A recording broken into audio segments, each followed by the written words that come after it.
Hello children, today I have come with another topic, another chapter, industrialization and social change. This is class 9, chapter 13, social studies, industrialization and social change. What do you mean by industrialization? Industrialization is nothing but changes that had taken place in industries that brought transformation in the field of industries. That is, this industrialization has brought several changes, particularly in Britain, because the first industrialization took place in Britain itself. Later on, it has spread towards the other European countries and then to the USA. The economy and industries in Britain changed completely between 1780s and 1850s. Similar changes also took place in other European countries too. And this has spread throughout the world later on. Industrialization in different countries were different from each other depending upon the country's historical, social and geographical features. Now here children, let us study about some of the changes that has taken place in Britain after the industrialization has taken place. Let us study about the changes that has taken place in Britain and the other parts of Europe, and later on how it spread to the other countries and the other continents. When industrial development started in Britain, new machineries and technologies was invented. It was started in Britain, that is in England, and later on it spread to the other countries of the world, other continents of the world. When these new machineries and technologies started in Europe, it brought a drastic change. What was that change? After the introduction of machineries, the production was done on large scale. As you can see, here people are working on machineries. Now as they are using more number of machines, the production will be more, and simultaneously the standard of living of the people will also change. Earlier, people used to do the work on small scale basis and their production was also less and the earnings of the people were also less. As the introduction of machinery took place, it brought several changes in the field of industrialization as well as in the life of the people, in the society, in the country and in the world on the whole. Another change that has taken place is because of the use of steam power. A new source of power was used for the production purpose and for the transportation purpose. When the production was increased, the goods has to be transported from one place to another place. This was only possible because of good transportation. Many of the inventors and businessmen who made these inventions were neither personally wealthy nor they were educated in basic sciences like physics or chemistry. But they brought several changes in the society. Industrialization brought great prosperity for many people. But initially it was linked with the poor living conditions of the people, including women and children. After many protests, the government was forced to make laws for improving the conditions of work. The living places of these people was not good. Poor sanitation, unhygienic areas where these workers were living. This was all about the changes that has taken place, and as the time passed by, several laws were made by the government because of the protests that were made by the workers of industries. You know that not only men, women and children were also forced to work in the industries. Of course their earnings were different, but they were forced to work under the unhygienic conditions. Now let us study why Britain. Why Britain is the country where industrialization took place. Britain was the first country to experience modern industrialization. Why? Why this has begun in Britain first in 1750s? What enabled Britain to industrialize? We think for many reasons. The reason here is political stability and unified market. Britain had been politically stable since the 17th century with England, Wales and Scotland unified under a monarchy. This meant that the kingdom had common laws, taxation and single currency. The political stability among England, Wales and Scotland brought many changes. That is, because of the unity that they were having, the laws that they made, the taxation that they used to follow and the single currency that they used to follow brought development in Britain. This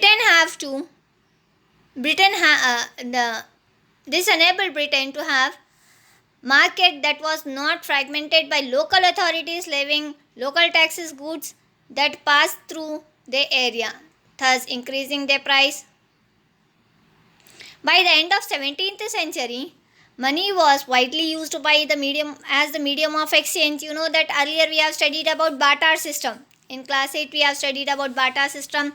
Exchange of goods to goods used to take place. Then they started making use of the coins and later on came the currency that we are following today. That is evolution of paper money.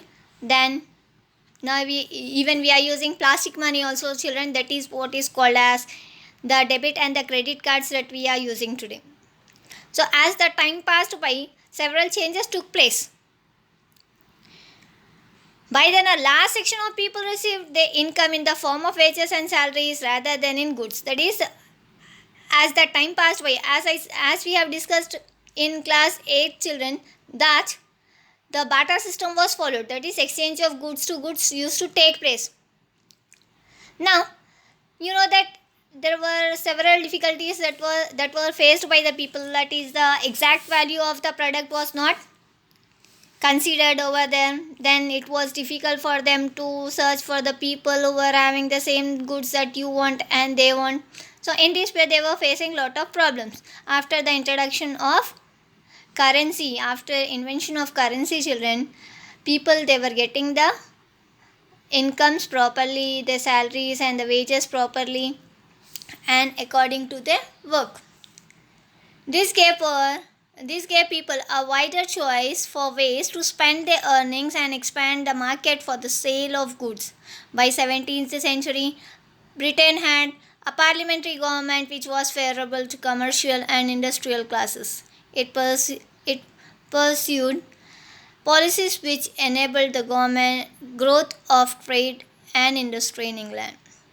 In this way, because of the political stability and unified market, Britain was able to follow the industrialization. That is, when modern industrialization took place, it need not have to face several problems. The other reason here is agricultural revolution.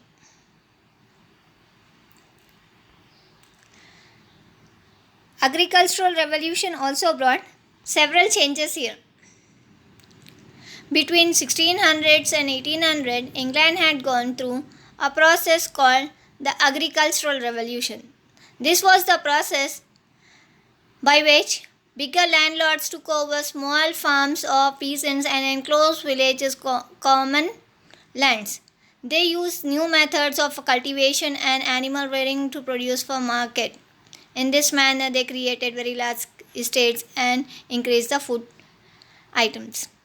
Now here, children, what these landlords had done here is they have taken the large piece of land with them and they stopped the system of doing agriculture on small pieces of land, because using large tracts of land they can increase the production. So they have taken over the land which was there with the small peasants, and the remaining other areas which was left they have taken under their control, and they used modern methods new methods in order to increase the production. Of course, the production has increased in the later stages, but then the production was also good. In this way, they have taken over the large estates and increased the production of food grains. Now, here the laborers were also forced to do the work and their earnings were also less. Now, the third reason here was towns, trade and finance. From 18th century, many towns in Europe were growing in area and population because most of the migration used to take place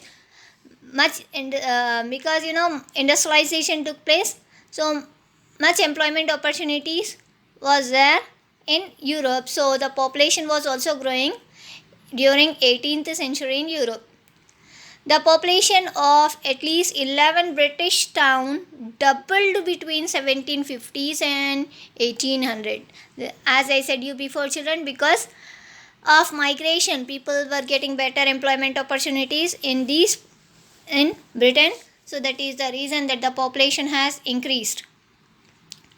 The largest of them was London, which served as the hub of the country's market. London had also acquired a global significance. It has become the center of international trade between Europe, Africa, America and India. Now here, children, London played very important role. Much of the migration took place in London. It brought several changes in the country and it was like a marketplace for all the other continents. Like that trade was done between different countries and different continents. Many European countries were doing trade with that of Africa, America and India. In England, the movement of goods between markets was helped by a good network of rivers and an indented coastal line with sheltered bays. The center of the country's financial system was the Bank of England. By 1784, there were more than 100 provincial banks in England, and during the next 10 years, their number tripled. By 1820s, there were more than 600 banks in the province in the sense in the state, and over 100 banks in London alone. The financial requirement to establish and maintain big industrial enterprise were met by these banks. Now here, children, as we have studied that because of the climatic conditions were good, because the political stability was good, and because of the other reasons, like there was no financial problem because many other people were interested to join Britain. Many rich people, landlords, they have taken over the land.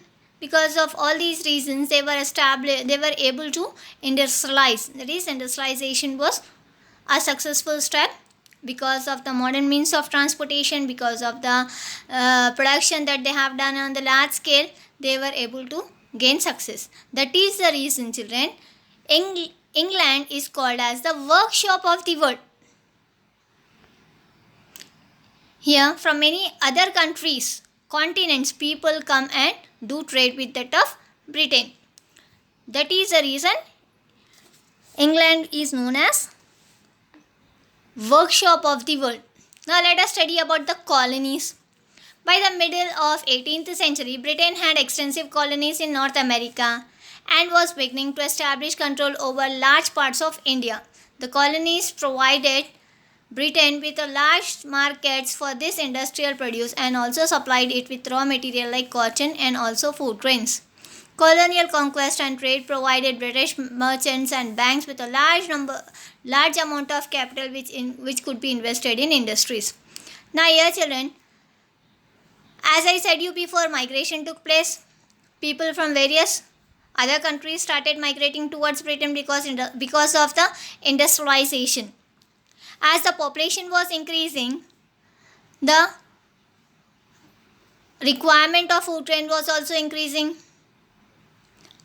And in order to get this, or in order to be self-sufficient, they increase the production also, but then they have to establish contacts with the other parts of the world for various other things like that of the raw materials.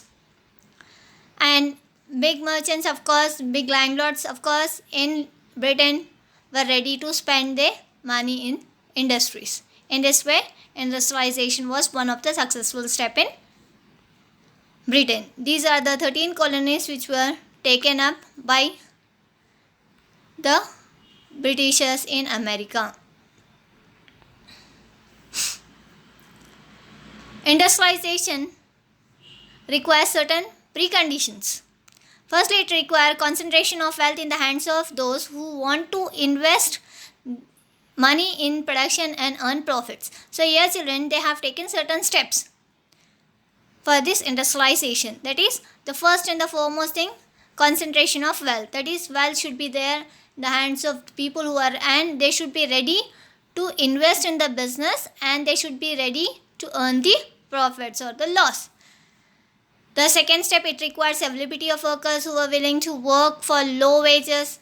Now here children, we have studied about agricultural revolution. That is, the workers were forced to work at meager wages, very less wages were paid. And I also said you that not only men, women and children are also involved in agricultural field or in the industrial field. They were forced to work on less wages.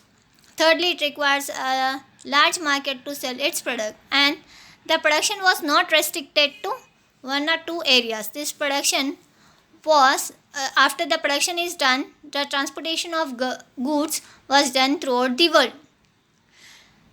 Fourthly, industrialization required cheap raw material and efficient transport infrastructure. That is, you know that Britain is the only country which has traveled throughout the world. They have captured several other continents and countries like that of India. India was one of the market for them. They used to take raw material from India at very cheaper rate. So in all these steps, all these methods that they were following help Britain to become the workshop of the world. In this way, Britain gained its success, and Britain is called as workshop of the world. This is the reason why in Britain, the industrialization took place first. Thank you for watching this video. Hope you have enjoyed. If you have any doubts, you can put it in comment section. Thank you.